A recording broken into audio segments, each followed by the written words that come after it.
আমরা প্রত্যেকেই জানি যে এবছরের সরস্বতী পুজো পড়েছে পয়লা ফাল্গুন আর ইংরাজির পড়েছে 14ই ফেব্রুয়ারি। তো সেই মতো কুমোরটুলিতে কিন্তু প্রিপারেশন চলছে জোর কদমে। আর আজকের এই ব্লগের মধ্যে দিয়ে আমি তোমাদেরকে সেই সমস্ত কিছুই দেখাবো। আর সব থেকে বড় বিষয় হচ্ছে সুন্দর সুন্দর প্রতিমা যদি দেখতে হয় তাহলে অবশ্যই তোমরা এই ব্লগটাকে কন্টিনিউ করো, কারণ এখানে যে সমস্ত প্রতিমাগুলো আমি দেখাবো তো এগুলো কিন্তু দক্ষ শিল্পীদের হাতে তৈরি করা। তো তোমরা দেখতেই পাচ্ছ যে এখানে প্রতিমাগুলো ঠিক কতটা সুন্দর। তো আমি তোমাদেরকে এক এক করে এই ব্লগের মধ্যে সবকিছু ধরে ধরে তোমাদেরকে দেখানোর চেষ্টা করব। আর এই যে সমস্ত প্রতিমাগুলো বানানো হয়েছে এটা এআই টুলের মাধ্যমে সমস্ত প্রতিমার পিকচারগুলোকে নিয়ে সেই পিকচারগুলোর উপরে কিন্তু এই মানে মাটির কারুকার্য করা হয়েছে বা এআই এর সাহায্য নিয়েই এই দেবী মূর্তিগুলো কিন্তু মেক করা হচ্ছে। তো দেখতেই পাচ্ছ যে কত সুন্দর সুন্দর এই প্রতিমাগুলো রয়েছে। এই রকম প্রচুর প্রচুর প্রতিমা এখানে রয়েছে, ছোট থেকে বড়, মানে 2 ফুট থেকে 14 ফুট। তো সবকিছুই আমি তোমাদের এই ব্লগের মধ্যে দিয়ে দেখাবো। আর এখানে দেখতেই পাচ্ছ যে ঠাকুরের কিন্তু মাটির কাজ মোটামুটি হয়েছে, এখনো কিন্তু ফিনিশিং পর্ব চলেই যাচ্ছে বা মৃৎশিল্পীরা এগুলো কিন্তু আরো বেশি করে, যেহেতু ঠাকুরটা সম্পূর্ণ ফেন্সির উপরে তৈরি হয়েছে তো দেখতেই পাচ্ছ কত সুন্দর কারুকার্য রয়েছে। তো এখানে এই মাটিতে যত ঘষাঘষি করা হবে তত ঠাকুরের গ্লেজ ফিরে আসবে। তো সেই জন্য বেশি করে কিন্তু ঘষাঘষি চলছে। তো এখানে দেখতেই পাচ্ছ যে মুখের মানে মুখশ্রীটা কতটা সুন্দর। তো এই অবস্থাতে কিন্তু দেখে আমার মনে হচ্ছে যে এই অবস্থাতেই জীবন্ত একটা ভাব কিন্তু চলে এসছে। তো সেটা আমি তোমাদেরকে দেখালাম। এবং এখানে ঠিক যতগুলোই প্রতিমা তৈরি হয়েছে তো আমরা সেই মূল ভিডিওর মধ্যে জানতে পারবো যে এই যে মৃৎশিল্পী রয়েছে ইনি এবছর 2024 সালে কতগুলো সরস্বতী প্রতিমা নিজের হাতে তৈরি করছে।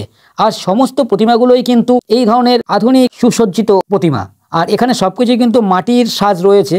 আর মাটির সাজ করতে গেলে সময়টা অনেকটা বেশি লাগে, তো আমরা সেটা প্রত্যেকেই জানি। তো দেখতে পাচ্ছ যে এখানে ম্যাক্সিমাম বলতে কি সব প্রতিমাই কিন্তু মাটির সাজে সুসজ্জিত। তো এখনো কিন্তু রং করা হয়নি, তো রং শুরু হয়ে যাবে খুব তাড়াতাড়ি। তো এই মতো অবস্থাতেই প্রতিমাগুলোকে এত সুন্দর লাগছে। আর এই প্রতিমাগুলো রং করার পরে কেমন হতে পারে তোমরা নিজেরাই কল্পনা করতে পারছো যে কতটা কিউট লাগবে। এই ভিডিও ডেসক্রিপশন বক্সের মধ্যে সমস্ত মৃৎশিল্পীদের কন্ট্যাক্ট নাম্বার এবং হোয়াটসঅ্যাপ নাম্বার দেওয়া থাকবে। তোমাদের কোনো প্রয়োজন হলে তোমরা সরাসরি কন্ট্যাক্ট করে নিতে পারবে।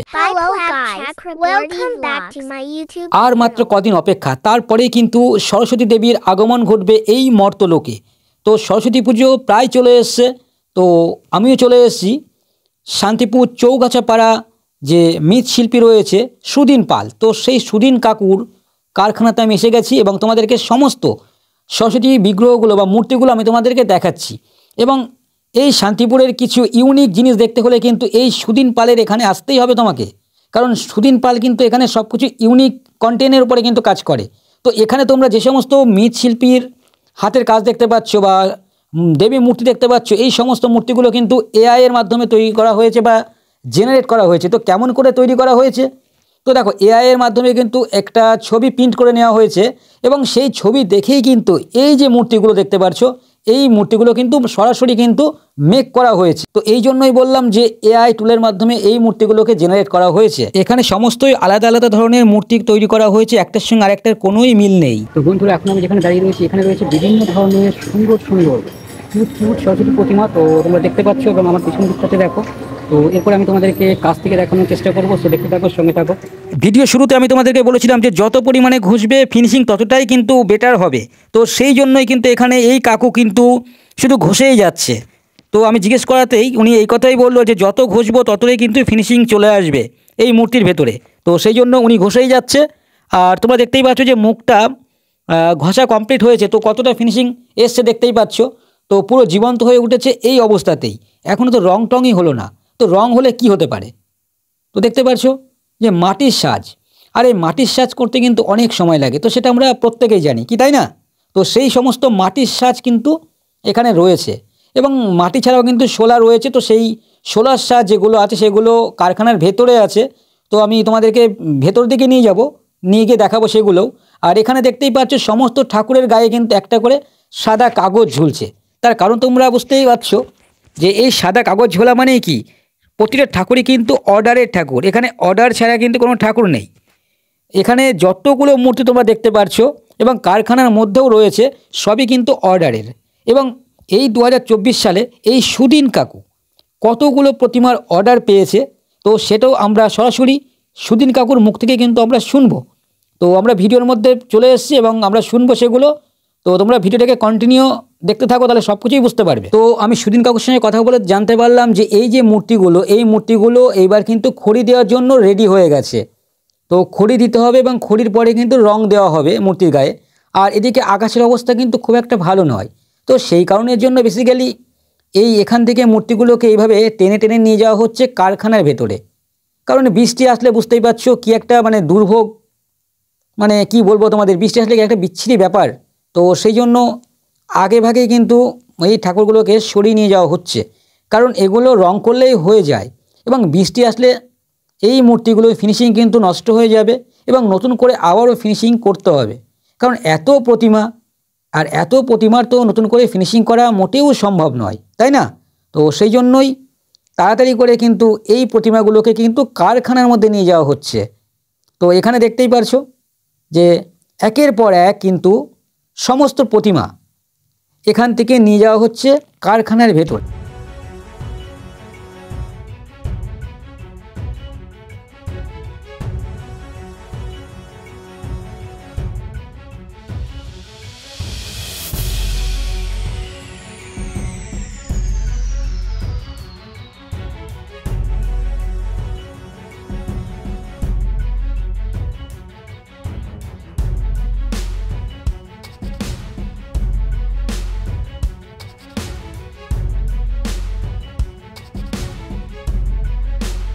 এবার আমি কারখানার ভেতর থেকে যাচ্ছি এবং এখানকার যে পরিবেশ, সেই সমস্ত পরিবেশটা তোমাদের সঙ্গে এই ব্লগের মধ্যে দিয়ে শেয়ার করছি।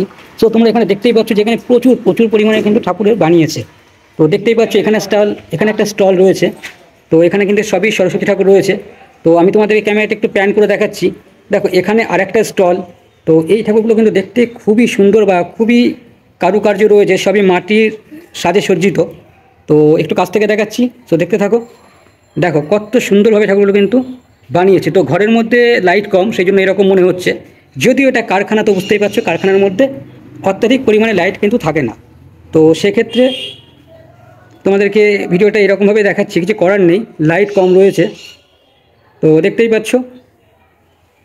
তো এর পাশে রয়েছে এই যে একটা স্টল দেখতে পাচ্ছ, এই স্টলের মধ্যেও কিন্তু প্রচুর সরস্বতী প্রতিমা রয়েছে। তো দেখতে পাচ্ছ এবং সবারই হাতে কিন্তু কাগজ ঝুলছে, মানে সব কিন্তু অর্ডার নেওয়া ঠাকুর। তো দেখতেই পাচ্ছ যেখানে কত ঠাকুর কিন্তু এখানে বানানো হয়েছে। তো শুধু বানানো হয়েছে, এরপর রং করা হবে বা সুসজ্জিতভাবে করা হবে রং দিয়ে। এটা আরেকটা স্টল দেখাচ্ছি তোমাদেরকে, একটু দূর থেকে দেখাচ্ছি কারণ ভেতরে যাওয়ার কোনো পরিস্থিতি নেই। তো গাইজ এখন আমরা দাঁড়িয়েছি সুদিন কাকুর যে কারখানা, তো সেই কারখানার এখানে দাঁড়িয়ে রয়েছি, সামনে দাঁড়িয়ে রয়েছি। আর এটা হচ্ছে আমাদের সুদিন কাকু। সুদিন কাকু, এবছর তাও কতগুলো ঠাকুর মানে আপনি বানিয়েছেন? সরস্বতী, হ্যাঁ সরস্বতী ঠাকুর। সরস্বতী ঠাকুর বানিয়েছি 65-70 খানা। তার মধ্যে সব থেকে যেগুলো খুবই বড় সেগুলো সাইজ কীরকম, মানে মাপটা? মাপ হচ্ছে 12 ফুট হাইট হবে বাইরে যেটা আছে। আর সব থেকে ছোট? তার থেকে ছোট আছে 10 ফুট আছে, 8 ফুট আছে, হ্যাঁ 9 ফুট আছে, সব রকম। তারপর 5 ফুট, 4 ফুট, 3 ফুট থেকে 2 ফুট থেকে শুরু হয়েছে, সব রকম সাইজ আছে। তো গাইজ, তো তোমরা শুনতেই পাচ্ছ যে আমাদের কাকু কিন্তু সব কিছু তোমাদেরকে মানে তোমাদের সঙ্গে শেয়ার করলো এবং কাকুর সঙ্গে কন্ট্যাক্টের যে কন্ট্যাক্ট নাম্বার, সো সেটা এখন দেখবো। তো গাইজ তোমরা দেখতেই পাচ্ছ এখানে লেখা আছে হোম মত শিল্পাগার মৃৎশিল্পী সুদীপ পাল। তো ইনি হচ্ছে আমাদের সেই কাকু। আর এখানে কন্ট্যাক্ট নাম্বার দেওয়া হলো। তো তোমাদের এই ধরনের মূর্তিগুলো যদি কারোর পছন্দ হয় তাহলে অবশ্যই তোমরা এই কন্ট্যাক্ট নাম্বারে কাকুর সঙ্গে চেষ্টা করবো যে এই যে প্রতিমাগুলো বানিয়েছে, এত প্রতিমা, এগুলো কোথায় কোথায় যাবে কাকু, এগুলো কোথায় কোথায় যাবে? আমাদের শান্তিপুর থেকে শুরু, ফুলিয়া, কাল্লাঘাট, নৃসিংহপুর, তারপর রানাঘাট যাবে, হ্যাঁ এইসব চত্বরে। কলকাতার একটা আছে। সো বুঝতেই পারছো যে এখানে আমাদের শান্তিপুর গড়ের দিকে আছে ঠাকুর। তো গাইস তোমরা বুঝতেই পারছো যে এখানকার ঠাকুর কিন্তু বিভিন্ন জায়গায় কিন্তু পৌঁছে যাবে, কারণ এত ঠাকুর বানিয়েছে। সো তোমাদেরকে সব কিছু কিন্তু প্রুফ দেখিয়েছি এবং কাকুর কাছ থেকে সব কিছু শুনলাম। তো এবার আমি কারখানার ভেতর দিকে তোমাদের গিয়ে আরও কিছু ঠাকুর দেখাবো। সো দেখতে থাকো, সঙ্গে থাকো। তো গাইস ইতিমধ্যে আমি এসে গেছি জয়ন্ত দাস পিন্টু অ্যান্ড সন্স এবং পলাশ দাস। তো তার যে কারখানা রয়েছে, মৃৎশিল্পীর যে কারখানা, তো সেই কারখানার মধ্যে আমি এসে গেছি এবং ব্যানারটা তোমরা দেখতেই পাচ্ছ। তো এই যে কারখানার মধ্যে যে সমস্ত বড় বড় সরস্বতী প্রতিমা তৈরি হয়েছে এবছরের জন্য, তো সেই সমস্ত প্রতিমাগুলো আমি তোমাদেরকে এই ব্লগের মধ্যে দিয়ে দেখাবো। তো দেখতে থাকো, সঙ্গে থাকো। তো এখন বর্তমানে যে ফুটেজ দেখতে পাচ্ছ এটা হচ্ছে কারখানার ভেতরের ফুটেজ। তো দেখতেই পাচ্ছ এখানে বিভিন্ন ধরনের প্রস্তুতি পর্ব চলছে, এখানে বাগাটেও কিন্তু চাচা হচ্ছে। তো সব কিছু তোমাদের সঙ্গে এই ব্লগের মধ্যে দিয়ে শেয়ার করছি এবং ব্লগটাকে তোমরা কন্টিনিউ দেখতে থাকো, সব কিছু জানতে পারবে। এবং এখানে কি কি ধরনের প্রতিমা তৈরি হচ্ছে, ছোট বড় মাঝারি সমস্ত ধরনের প্রতিমা এখানে রয়েছে, সব কিছু তোমাদের সঙ্গে শেয়ার করবো এই ব্লগের মধ্যে দিয়ে। তো কন্টিনিউ করতে থাকো ব্লগটা। আরে বস, কুমোরটুলিতে এসেছি, মাটি থাকবে না এটা কখনো হতে পারে? তো এখন তোমরা দেখতেই পাচ্ছ এগুলো হচ্ছে দোআঁশলা মাটি। তো মাটিগুলো খুবই সুন্দর, দেখতেই পাচ্ছ যে দোআঁশলা মাটি। আর ওই মাটি থেকে কিন্তু এই ঠাকুরগুলোকে কিন্তু বানানো হয়েছে। তো দেখতেই পাচ্ছ যে ঠাকুরগুলো কিন্তু খুবই ভালো লাগছে দেখতে, এবং এই দোআঁশলা মাটি দিয়ে কিন্তু ঠাকুর বানানো হয়। তো এখানে প্রচুর ঠাকুর কিন্তু মানে বানানো হচ্ছে। আর এটা হচ্ছে মাটি, মাকা মাটি যেটাকে বলা হচ্ছে, বা ছানা মাটি, মানে রেডি হয়ে গেছে এক কথায় মাটিটা। তো এই মাটির প্রলেপ কিন্তু ঠাকুরের গায়ে দেওয়া হচ্ছে। তো সেটাও তোমাদেরকে দেখালাম। তো এবার আমি আস্তে আস্তে তোমাদেরকে সম্পূর্ণ যেখানে তৈরি হচ্ছে তো সেই কারখানার সামনে, তো আমার পিছন দিকে তোমরা দেখতে পাচ্ছ বিভিন্ন ধরনের কিন্তু এই বছরে যে সমস্ত সরস্বতী প্রতিমা তৈরি হচ্ছে তো সেগুলোর কাজ শুরু হয়ে গেছে এবং জোর কদমে চলছে। তো দেখতেই পাচ্ছ ছোট থেকে বড় বিভিন্ন ধরনের প্রতিমা কিন্তু এখানে রয়েছে। তো আমি তোমাদের এক এক করে সব কিছুই দেখাবো, তো দেখতে থাকো, সঙ্গে থাকো। এখন যে ঠাকুরগুলোর কাজ চলছে এই সমস্ত ঠাকুরগুলোকে কিন্তু বলা হয় বাংলা ঠাকুর। তো বাংলা ঠাকুর কেন বলা হয়? এই জন্যই বলা হয় কারণ এই ঠাকুরগুলো কিন্তু একদম সিম্পলের ওপরে থাকে, সেরকম বেশি সাজগোজ হয় না। তো সেই জন্যই এটাকে বলা হয় বাংলা ঠাকুর। তো এখানে প্রচুর বাংলা ঠাকুর রয়েছে, তো দেখতেই পারছো। আর এবারে দেখতেই পাচ্ছ যে এই ঠাকুরটা কিন্তু বেশ ভালোই বড়। তো এই ঠাকুরটা কিন্তু এখনও কিছুই সেরকম কিছু হয়নি। তো কাদামাটির কাজ চলছে বা প্রলেপ দেওয়ার কাজ কিন্তু চলছে। তো সেটাও তোমাদেরকে আমি দেখাচ্ছি এই ব্লগের মধ্যে দিয়ে। আর এছাড়াও কিন্তু আজকে আকাশের ওয়েদার কিন্তু খুব একটা ভালো নয়, তো সেই জন্য ছবির পিকচার কোয়ালিটি খুব একটা ভালো আসছে না। তো যাই হোক, এটাই মানিয়ে নিতে হবে, আর কিছু করার নেই। তো এখানে দেখতেই পাচ্ছ যে ওই যে সরস্বতী যেটা দেখালাম একটু আগে, সেই সরস্বতী ঠাকুরটা কিন্তু এটা, এবং এর পাশেও একটা বড় রয়েছে, মানে এই লাইনটাই বড়। সম্পূর্ণ যে স্টলগুলো রয়েছে এই স্টলগুলোর মধ্যে ভাগ ভাগ করে রাখা আছে, ছোট থেকে বড় সমস্ত রকমেরই রয়েছে, কিন্তু সাজিয়ে গুছিয়ে রাখা রয়েছে। তো দেখতেই পাচ্ছ। তো এবার আমি তোমাদেরকে আরেকটু ক্যামেরাটা প্যান করে দেখাচ্ছি। এই সাইডটা দেখো, এই সাইডে দেখো সব ধরনের কিন্তু রয়েছে। প্রথমে একদমই ছোটোগুলো, তারপরে তার থেকে একটু বড়, তারপরে তার থেকে একটু বড়। আর এই যে কালী প্রতিমা, কালী প্রতিমা এমন একটা প্রতিমা যেই প্রতিমা কিন্তু সারা বছর কিন্তু এই প্রতিমা বানানো হয়, কারণ প্রতি মাসেই কিন্তু এই প্রতিমা কিন্তু পূজিত হয়। তো সেই জন্য এখানেও কালী প্রতিমার অর্ডার রয়েছে। তো সেই জন্য এখানে কিন্তু এই কালী প্রতিমাও কিন্তু জোর কদমে কাজ চলছে। তো দেখতেই পাচ্ছ, কারণ সামনেই কালী পুজো রয়েছে। তো এখানে দেখতেই পাচ্ছ এটাই হচ্ছে সবথেকে ছোট মূর্তি বলতে পারো এখানকার, কারণ এর থেকে ছোট এখানে আর নেই, এর থেকে সব বড় বড়ই রয়েছে। তো সেগুলো তোমাদেরকে দেখাচ্ছি। তো দেখতেই পাচ্ছ বিভিন্ন ধরনের, বিভিন্ন সাইজের বা বিভিন্ন মাপের সরস্বতী প্রতিমা এখানে রয়েছে। তো এখানে জোর কদমে কাজ চলছে, আর এগুলো আরও বড়। তো এখানেও কিন্তু বিভিন্ন সাইজের প্রতিমা তোমরা দেখতে পাচ্ছ।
তো গাইস, স্ক্রিনের মধ্যে যাকে দেখতে পাচ্ছ এই হচ্ছে আমাদের পলাশ ভাই। তো এটাই হচ্ছে পলাশ ভাইয়ের কারখানা।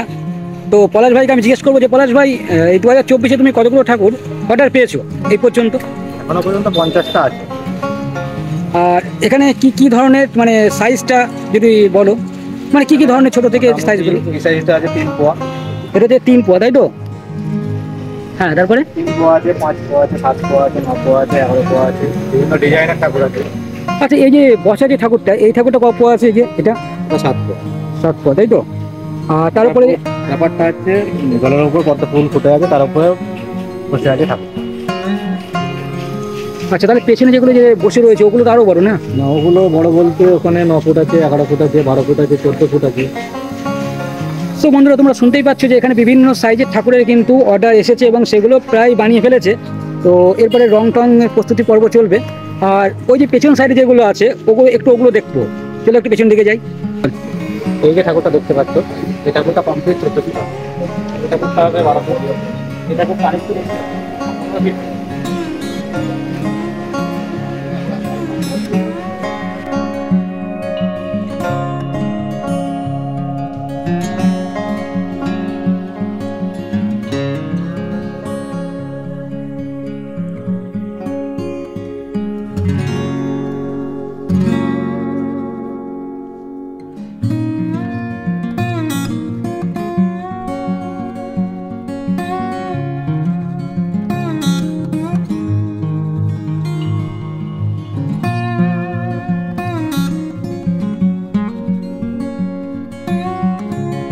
দেখতেই পাচ্ছ আমাদের পলাশ ভাই, যার কারখানা আছে, পলাশ ভাই কাজ করছে জোর কদমে। তো এখন কাজে খুবই ব্যস্ত আছে, তো কথা বলা যাচ্ছে না। তো এভাবে তোমাদেরকে একটু দেখাচ্ছি। এবং এত বড় বড় ঠাকুর, তো 14 ফুট হাইট রয়েছে ঠাকুরগুলোর। তো সেই সমস্ত ঠাকুরগুলো নিয়ে এখন খুবই ব্যস্ত রয়েছে। তো সেটা তোমাদের সঙ্গে এই ব্লগে শেয়ার করলাম। তো দেখতে থাকো, সঙ্গে থাকো, আরও সব কিছু দেখাবো।